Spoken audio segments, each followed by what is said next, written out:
to today's video. Today I decided to react on one of your comments about Moon Neptune aspect in Synastry. So one of my viewers asked me if this is twin flame, let's say, indicator.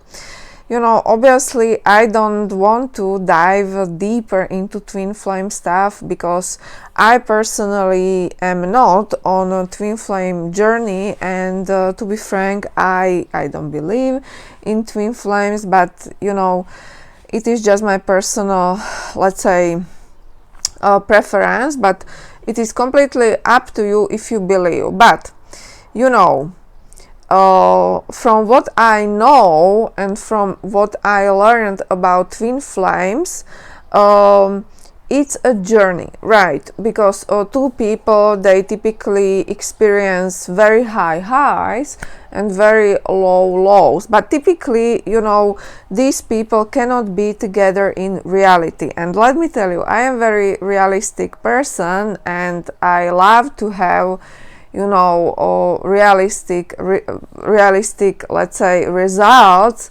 So even if you date, I love to see you date with results, you know. And astrology is actually quite rational science and can definitely help you to achieve it, because at least you always know what's up, or you are able to really dig deeper and find out if you are compatible with other person. Okay, but coming back to Moon Neptune aspect, I would like to tell you more about this one particular aspect, pretty much about difficult ones, right?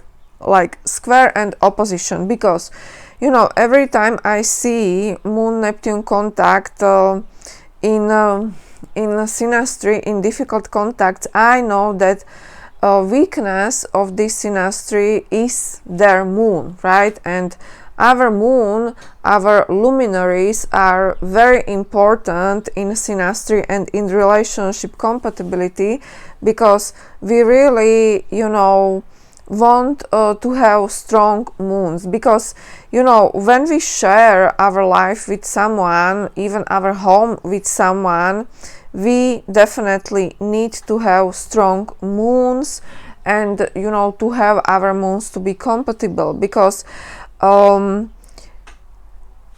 with Moon Neptune difficult contact, you are definitely running the risk don't seeing other person clearly. Okay, and this is the theme for everyone who has this aspect even in their natal chart, or you know, if one of your personal planets is touched by difficult contact from Neptune, you know exactly what I'm talking about.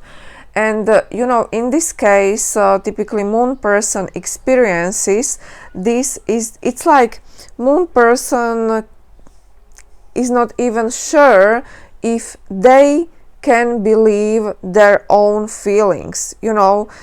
It's very messy, it's very cloudy, it's very confusing, right? It's like we really cannot put the finger on it, even if we would like to, because Neptune person always, you know, brings more and more cloudiness into the relationship, and it is really hard to figure out Neptune person's intentions, you know. So when we are in a relationship with someone, we of course need to feel safe and secure, right? We really need to feel safe, secure, loved, you know. We need to feel that other person is trustworthy. With this aspect, you just cannot believe that person fully, you know. And it's really hard to explain, because especially Neptune can be such a confusing planet. You know, currently I am under my Neptune opposing Venus transit, and I have Neptune square Venus natally. Okay, so it's like it's very difficult to explain, right? I might have some, let's say, suspicions in love, but I really cannot put the finger on it, what it really is or what it really means, right? It's very confusing, because this is how Neptune works, you know. There is no rationality behind Neptune. It's that odd feeling that something is really off.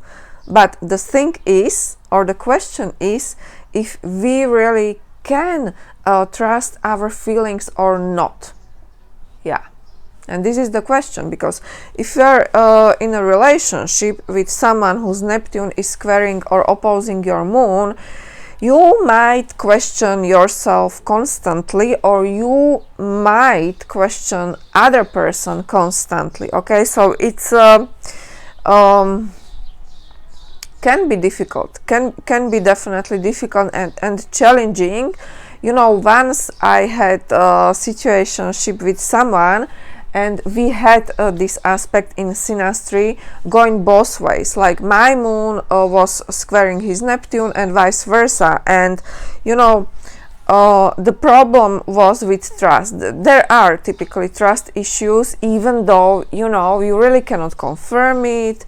Well, sometimes you even don't know if you are going insane, or if your feelings are valid. You know, this is what it is, right? So this aspect alone definitely doesn't bring security into the relationship. I can imagine that if you had moon square Neptune, but also if you had like Saturn conjunct moon, yeah, there you can find some balance there. Obviously Neptune will be still there with those creepy thoughts, but that Saturn is holder. Saturn will hold your emotions together, but obviously, well, not every time we are able to avoid this aspect, especially if we have it natally. We are very naturally drawn to people with whom we can experience this dance of mess. But yeah, I would prefer not to have it in Synastry, because, you know, it's like you can spend years on a therapy just dealing with this confusing thing in a relationship, with this confusing aspect, and there are really no answers. This is the problem with Neptune. It's that creepy thought, creepy feeling, and sometimes you really don't know if you can trust yourself enough, if this is true, or you are just making this thing up right in your head, and your person is actually quite nice. So yeah, a lot to deal with this one. Let me tell you what you think. I am very curious about your opinions, about what you have to say, about your experiences about this one. And of course, you can book a reading with me. I'm here for you. I'm your astrologer. I am specialized in relationships, so I can definitely prepare relationship horoscope for you. It's my most requested horoscope between you and your chosen person. You can definitely check my website horoscopesandreadings.com and read the description of what I can offer, or you can, you know, email me definitely on my email address. Everything is listed in the description below. Also, you can order your reading. It is very simple. I work via audio recording, so I will send you your recorded horoscope straight to your email, so it's easy. Okay guys, that's all I have for you. Thank you very much for watching, for tuning in. It would be great if you give me thumbs up, but also subscribe to my channel, because more videos are to come. Here we all love astrology. You know, with all my Libra placements, I definitely have to dig deeper into relationships, but don't forget about your natal chart, because it is actually very sad, and it is actually where it all starts, with you and your relationships as well. Have a good week. Bye bye.